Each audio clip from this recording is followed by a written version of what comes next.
Hello and welcome. I'm Ethan or the Eater. This is season 1, episode 74 of the Eater podcast, and this is my July wrap up and August TBR.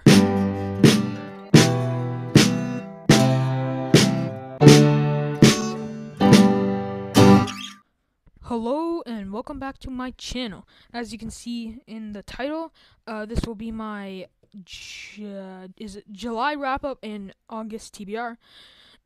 You might see in this wrap-up that I actually don't have any books on my TBR that I had for, I don't have books. I didn't read any books I had on my TBR in July. Sorry, that was hard to speak there.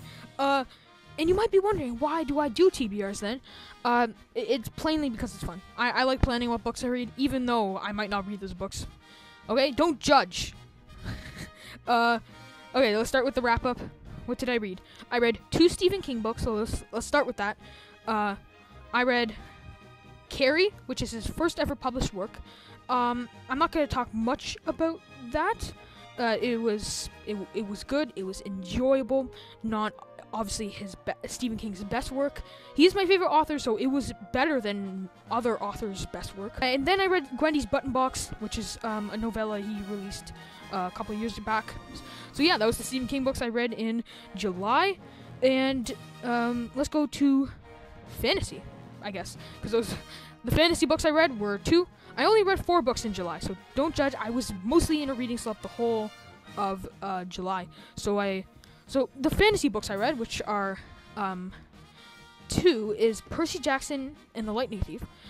Starting my Percy Jackson reread this summer, and yeah, I'm going to do 1 per month, so you'll see the next Percy Jackson book in my TBR for August. So yeah, I read the first one, and again, I was gonna post a review, but I just didn't have the time. It was really good. The second fantasy book I read was The Return of the King by Mr. J.R.R. Tolkien. Surprisingly, I have not read the last Lord of the Rings book until now, and I just finished this when I got out of the reading slump at the end of the month. I read this in a couple days, and it was all I wanted in the end. I couldn't have asked for more in the ending to an epic series like Lord of the Rings. Don't judge, but I did not read the appendices. Is it appendices? Yeah, I didn't read those, but I will read those in August, which I think that's a good transition to my TBR for August. So yeah, I will read the appendices, and if you're wondering why I don't have my review for this book out, is because I want to obviously read the appendices because they're a part of the book, but I just didn't want to read the appendices right after I finish the story, because it's not like a continuation of the story. So I will be getting to these in August, definitely, and my review of it will probably come out in the coming weeks. And let's just continue with the fantasy train. So the fantasy books I will be on my TBR for August. And you might be wondering, I'll probably not be reading these books in August. But yes, all these books here, I want to read. I'm in a mood for all these books. So I can't really want to read these right now. So I most definitely will have, I am betting that I will have half of these books done. Maybe. I'm actually maybe 75% of these books. But let's just continue with the fantasy books. So the appendices for The Return of the King. Next, I will, obviously, like I said, was the Percy Jackson and the Sea of Monsters. So that is the second book in the Percy Jackson reread that I'm doing. And third fantasy book is Prince Caspian and the Chronicles of Narnia. So this is a tough series. Not tough series, but it's tough subject. Many people love this series, and I'm not saying I don't like it, but I said this on a video with Ben's Book Cave. I'll link it on the right. We did a 20 questions book tag. It was fun. And I said that Narnia, I think I missed my mark on it. I should have read it a couple of years ago, and I tried reading Prince Caspian a month ago, and I thought it was so predictable. But in August, I'm going to try to go through it.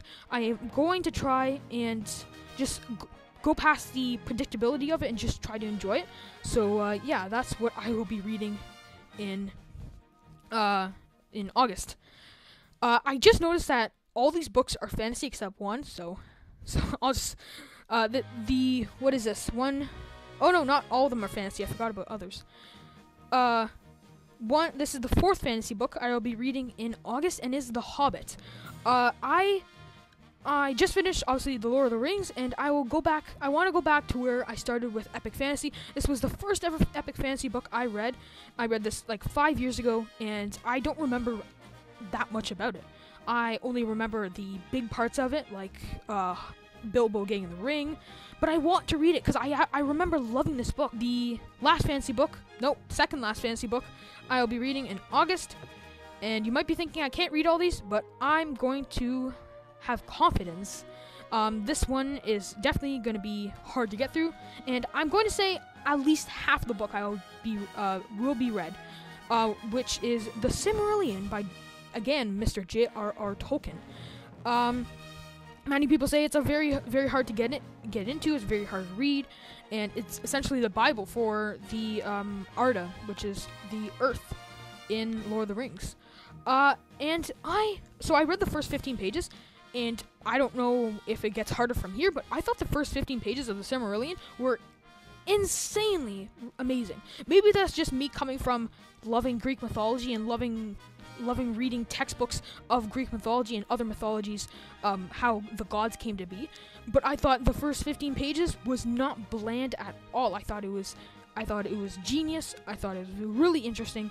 And I hope it stays that way for the rest of the book, but I doubt that way if many people don't like it, or many people say it's hard to get through. But I'm going to try to pull through and read half of that one. So the last fantasy book I will be reading in August, I keep forgetting the name of the month, is The Shadow of the Gods by John Gwynne. I researched this up. I don't think it's connected to The Faithful and the Fallen. I will be reading The Faithful and the Fallen sometime. Maybe not this year, but I want to if I like John Gwynne's writing. And I think this is a good place to start with John Gwynne because, again, like I just said, I love mythology, and this is based on Norse mythology. So yeah, and the cover's insane. If the cover's on the screen, the cover is insane. So yeah, gonna read that. And let's just get into the other. I'll just say other.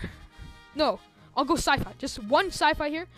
Is The Restaurant at the End of the Universe, the second book in The Hitchhiker's Guide to the Galaxy. I really enjoyed the first one. I thought it's a good book to read in between really thick, hard books to read. So I might read this book in between, like The Silmarillion and The Shadow of the Gods. Just has a break because it's really short and it's easy to get through. So yeah, I'll read the second book in the Hitchhiker's Guide to the Galaxy series. So yeah, that's the one sci-fi book. Then let's go to the, what do I call these? There's 2 books here. I'll go the cool books. Yes, the cool books are next. First is The Great Gatsby. And you might be wondering why it's cool. Is because it's a classic. Yes, it is. Yeah, so this is a very old book. It's read in high schools. Many of my viewers probably won't be interested in this, but it's my dad's favorite book, so I'm going to give it a try.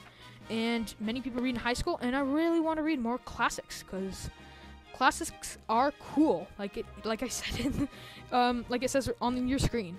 And the last cool book, which is, I think this is a good place to end the video, is the book that I'm currently reading right now, and that is Billy Summers by Stephen King. Again, my favorite author of all time. J.R.R.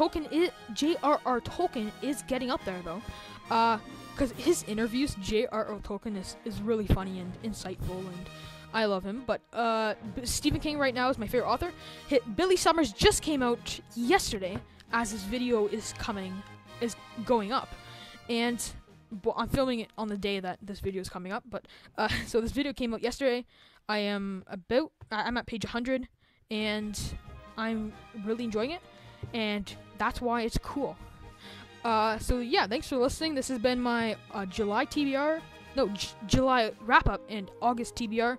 Hopefully I'll be able to read 50% of the books that are on my TBR. That is a challenge that I probably will complete, and my viewers can hold me accountable.